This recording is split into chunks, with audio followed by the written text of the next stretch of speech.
அழகு என்ற ஒரு சொல் மனுஷனையும் மனுஷியையும் தன் வயப்படுத்தும் ஒரு விஷயமாக இருக்கிறது.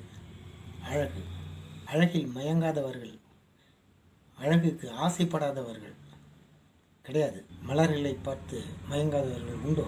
பறவைகளை பார்த்து மயங்காதவர்கள் உண்டோ? இறைவன் படைப்புகளில் மயங்காதவர்கள் உண்டோ? கிடையாது. நாம் நினைக்கிறோம் ஒரு ஆணுக்கும் பெண்ணுக்கும் அழகு என்பது அவர்கள் தோற்றத்தில், அவர்கள் உடையில், ஆபரணங்களில், அலங்காரங்களில் இருக்கிறது என்று நம்ம நினச்சிக்கிட்டு இருக்கோம். கிடையாது, அது அழகல்ல. பெண்களுக்கு அழகுன்றது எதுன்றது வேதம் சொல்லுது. 1 தீமோத்தேயு 2:10 நினைக்கிறேன். பெண்கள் ஞானத்தினாலும் தெளிந்த புத்தியினாலும் நற்கிரியைகளினாலும் தன்னை அலங்கரிக்க வேண்டும் சொல்லுது. தகுந்த வஸ்திரங்களால் தன்னை அலங்கரிக்க வேண்டும். அடக்கம், அமைதல் என்ற குணங்களால் தன்னை அலங்கரிக்க வேண்டும் சொல்லுது. சரி, ஆண்களின் அழகு எதில் இருக்கு? வேதம் சொல்லுது. 2 தீமோத்தேயு 2:18, எபேசியர் 5ஆம் அதிகாரம் அதில் சொல்லுது. புருஷர்கள் கோபம், தர்க்கமில்லாத குணத்தினால் தங்களை அலங்கரித்துக் கொள்ள வேண்டும். மனைவியை கனம் பண்ணும் குணத்தால் தன்னை அலங்கரித்துக் கொள்ள வேண்டும்.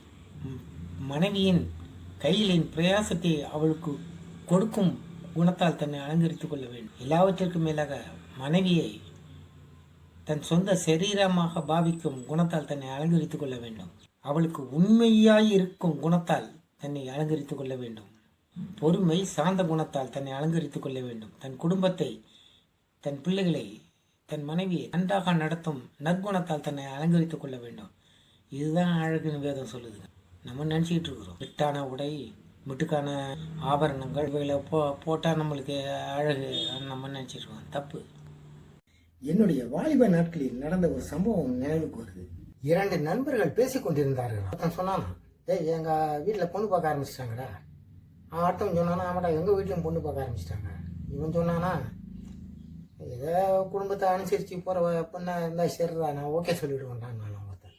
அடுத்தவன் சொன்னானா, மச்சான் நான் ரொம்ப அழகான பொண்ணாக பார்த்துட்ருக்கேன், எனக்கு வீட்டில் சொல்லிட்டேன், ரோட்டில் கூட்டிகிட்டு போனால் கெத்தாக இருக்கணும், 4 பேர் பொண்ணு நம்மளை பார்க்கணும், அந்த மாதிரி ஒரு பொண்ணை கட்ட போகிறேன்டா நான். கல்யாணம் ஆச்சான். 1 வருஷம் கழித்து அவன்கிட்ட கேட்டானா, என்னடா டென்ஷனாக இருக்குது, எப்போ பார்த்தாலும் சோகமாக இருக்கு. அவன் சொன்னான், மச்சான் என்னடா மச்சான், ரோட்டில் மனைவியை கூட்டிகிட்டு போனால் எல்லாம் பார்க்குறான்டா, ஒரு மாதிரியா இருக்குடா எனக்கு. ஆனால் அழகு அது படுத்தும் பாடு மனுஷனை. வேதம் சொல்லும் அழகு அது அல்ல. வேதம் சொல்லுகிறது 3ஆம் அதிகாரத்தில், தலை சீவி பொன்னாபரங்களை அணிந்து உயர்ந்த வஸ்திரங்களை உடுத்துக் கொள்ளுதலாகிய புறம்பான அலங்கரிப்புக்கு உங்களுக்கு அலங்காரமாயிராமல் அழியாத அலங்கரிப்பாயிருக்கிற சாந்தமும் அமைதலும் உள்ள ஆவியாகிய இருதயத்தில் மறைந்திருக்கிற குணமே உங்களுக்கு அலங்காரமாயிருக்க கடவுது. இதுவே தேவனுடைய பார்வையில் விலையேற பெற்றதாயிருக்கிறது என்று வேதம் சொல்கிறது.